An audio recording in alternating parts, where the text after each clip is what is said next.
ఎప్పుడో జరుగుతూ ఉంది. కొత్త నిబంధన మనకు వచ్చిన తర్వాత చక్కగా కొత్త నిబంధన నియమావళి వివాహం మరి యేసు ప్రభు దాన్ని ఆశీర్వదించాడు. కానానులో జరిగిన వివాహం ఆయన విచ్చేసి దాన్ని కొరతలు తీర్చి వివాహంలో ముఖ్య అతిథిగా తాను ఉన్నాడు.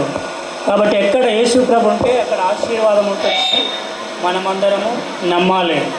తర్వాత యేసు ప్రభు మన మధ్యలో ఉన్నాడని నమ్మి పరిశుద్ధుడైన పౌలు మరి ఈ వివాహాన్ని మరి ముఖ్యంగా సంఘమునకు సాదృశ్యంగా, క్రీస్తునకు సంఘమునకు సాదృశ్యమైన వివాహంగా దీన్ని ఘనముగా హెచ్చించినాడు. కాబట్టి ఆ హెచ్చరికని కూడా ఈరోజు బైబిల్లో ఉండి మీరు వినడం జరిగింది. మీరు విన్నారా?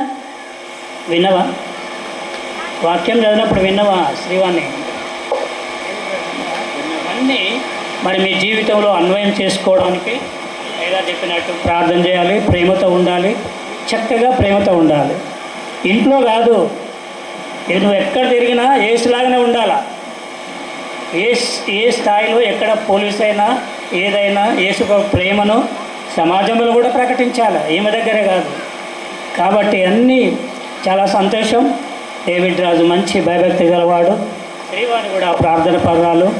అయ్యగారు అది ఈరోజు వాక్యం చదువు అంటే శ్రీవాణి పెళ్లి కూతురు చేసేటప్పుడు ఆమెనే వాక్యం చదివింది, ఆమెనే వాక్యం చదివింది. అక్కడ ఎవరు లేరు వాక్యం చదవడానికి.